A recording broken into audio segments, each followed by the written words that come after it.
हरे कृष्णा।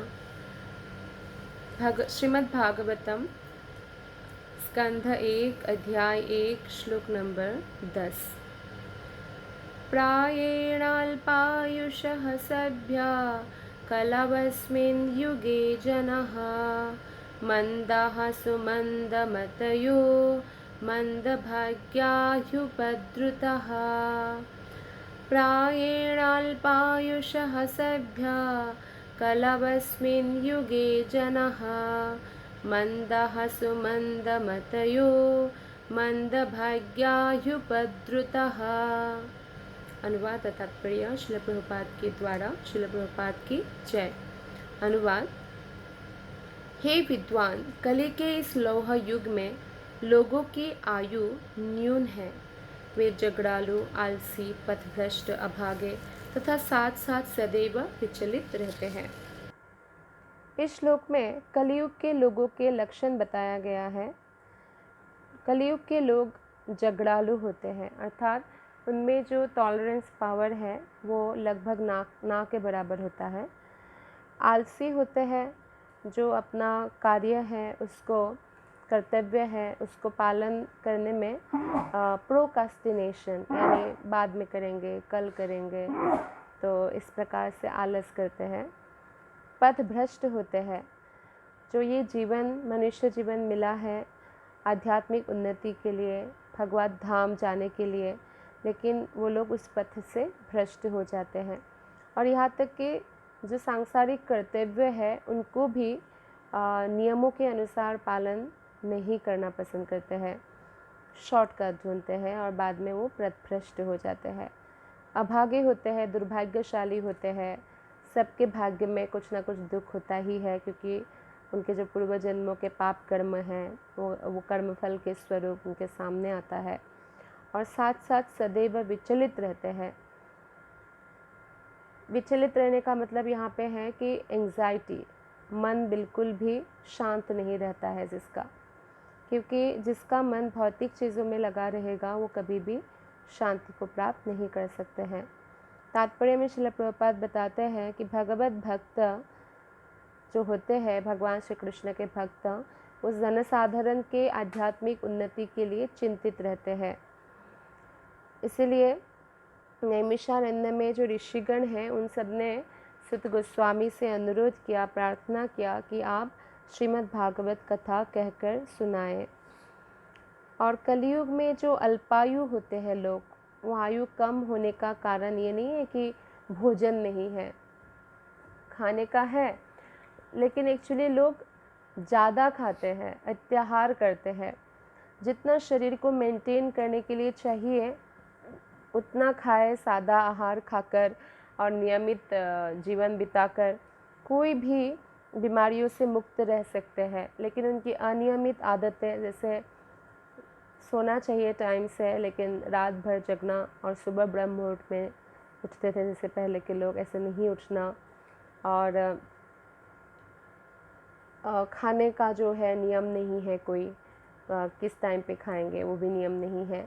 और शरीर को मेंटेन करने के लिए जैसे कि मांस खाना ज़रूरी नहीं है, पर ऐसे आहार करेंगे या फास्ट फूड खाएंगे रेस्टोरेंट्स वगैरह में, तो ये कारण है कि कलयुग के लोगों को जो है, ऐसा नहीं कि भोजन नहीं मिल रहा है, भोजन तो मिल रहा है, लेकिन अनियमित आदतें हैं उनका। अगर कोई अधिक भोजन, अधिक इंद्रिय तृप्ति या दूसरों की दया पर अत्यधिक पराश्रिता और रहने का जो ढंग है वो आर्टिफिशियल स्टैंडर्ड का होगा, कृत्रिम मानदंड का, तो श्रील प्रभुपाद कहते हैं ये उनकी प्राण शक्ति तक को चूस लेते हैं, तो इसलिए जीवन की अवधि घट जाती है। इस युग के लोग जो हैं वो ऐसा नहीं है कि भौतिक दृष्टि से ही काहिल है और हमेशा दुखी रहते हैं, लेकिन आध्यात्मिक साक्षात्कार के मामले में भी बहुत कंगाल है। और ये मनुष्य जीवन हमें सिर्फ आध्यात्मिक साक्षात्कार के लिए ही मिला है और कोई कार्य करने के लिए एक्चुअली नहीं मिला है। बाकी कार्य तो बस इस शरीर के मेंटेन रखने के लिए है, कि ताकि मनुष्य शरीर रहे और भक्ति कर सके, इसके लिए है। लेकिन अब उल्टा हो गया है। हम अगर अपना जीवन में देखें कि हम कितना घंटा भगवान के लिए निकालते हैं आध्यात्मिक अनुशीलन के लिए, और कितना घंटा हम जो है भौतिक कार्य में लगे रहते हैं। तो बहुत कम ही हम आध्यात्मिक कार्य के लिए निकालेंगे, ऐसा हम पाएंगे अगर हम रिसर्च करेंगे अपने जीवन में। तो इसलिए हमें इसको आत्म साक्षात्कार के प्रति हमें जागरूक होना चाहिए, क्योंकि मनुष्य जीवन ही वो साधन है जिससे हम भगवत धाम जा सकते हैं।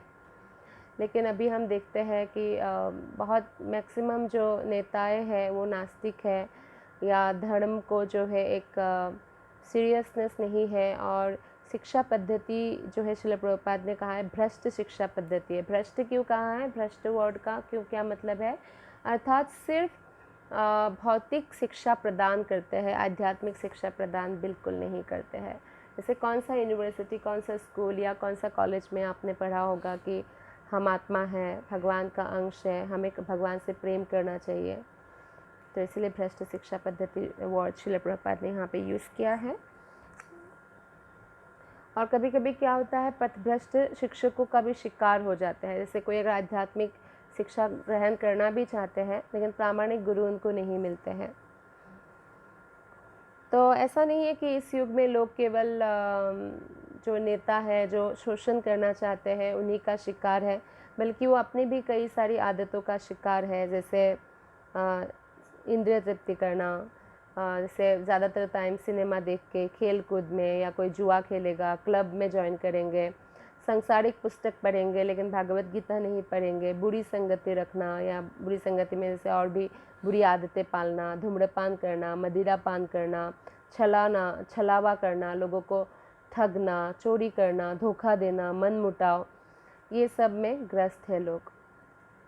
इसलिए उनका मन हमेशा विचलित रहते हैं और बहुत प्रकार से खुद को व्यस्त कर लिया है, और आध्यात्मिक व्यस्तता बिल्कुल नहीं है, इसलिए हमेशा चिंतित भी रहते हैं।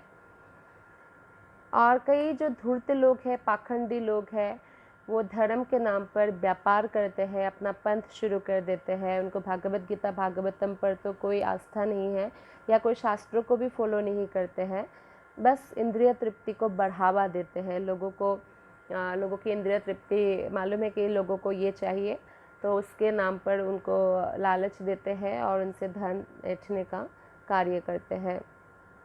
इसलिए धर्म के नाम पर भी बहुत सारे पाप कर्म किए जाते हैं। और कलयुग में छात्र लोग ब्रह्मचर्य का पालन नहीं करते। जैसे पहले क्या होता था, 25 साल तक ब्रह्मचर्य का पालन किया जाता था। ब्रह्मचर्य पालन मतलब कोई भी स्त्री के साथ बिना विवाह के संबंध नहीं रखना। लेकिन आजकल जो है हम ऐसा देखते हैं कि स्कूल में ही इवन गर्लफ्रेंड बॉयफ्रेंड बन जाते हैं, या कॉलेज में ही। तो ब्रह्मचर्य जब पालन नहीं होगा तो अच्छा गृहस्थ बनना भी मुश्किल है। तो हम देखते हैं कि कलयुग में जो है पूरा एनवायरनमेंट जो है श्रद्धा विहीनता से पूर्ण है। अगर आप श्रद्धा रखेंगे भी भगवान के ऊपर तो कई सारे लोग होंगे जो आपकी श्रद्धा को नष्ट करने की कोशिश भी करते रहेंगे। तो ऐसा कलयुग का जो है माहौल है, इसके बारे में बताया गया है इस श्लोक में। और ऐसा भी होता है कि लोगों में या तो गर्म युद्ध होगा, मतलब वचनों से या एक्शन से जैसे युद्ध होगा, या शीत युद्ध। सामने तो मुस्कुरा के बात करेंगे पर मन ही मन जो है शत्रु भावना रखने को शीत युद्ध कहते हैं। अतएव आज के मानव समाज के विकृत मानदंडों के कारण उनको आध्यात्मिक स्तर तक उठाना बहुत ही इम्पॉसिबल जैसा लगता है। तो इसलिए नैमिषारण्य के जो ऋषिगण हैं वो सुद गोस्वामी से बोल रहे हैं कि कलयुग के लोगों का तो ये लक्षण है। तो 11वें श्लोक में हम देखेंगे, 11वें श्लोक हम पढ़ने जा रहे हैं। वो लोग ये भी पूछेंगे कि इसका कुछ अच्छा उपाय बताइए। श्लोक नंबर 1.1.11 भूरिणी भूरि कर्माणि श्रोतव्यानि विभागशः अतः साधोऽत्र यत्सारं समुद्धृत्य मनीषया ब्रूहि भद्राय भूतानं यनात्मासु प्रसीदति। अनुवाद और तात्पर्य श्रील प्रभुपाद के द्वारा। श्रील प्रभुपाद की जय। अनुवाद। शास्त्रों के अनेक विभाग हैं और उन सब में अनेक नियमित कर्मों का उल्लेख है। जिनके विभिन्न विभागों को वर्षों तक अध्ययन करके ही सीखा जा सकता है। अतः हे साधु, आप इन समस्त शास्त्रों का सार चुनकर समस्त जीवों के कल्याण हेतु समझाएं, जिससे उस उपदेश से उनके हृदय पूरी तरह तुष्ट हो जाए।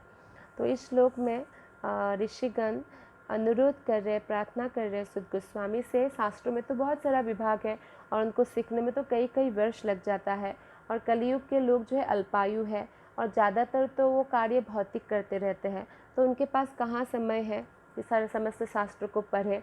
तो इसीलिए हम ऐसा उपदेश दे समस्त शास्त्रों से चुनकर, तो समस्त जीवों का कल्याण हो उसमें, और साथ ही साथ जो भी इसका श्रवण करे, इस उपदेश का पालन करे, उनका हृदय पूरी तरह तुष्ट हो जाए।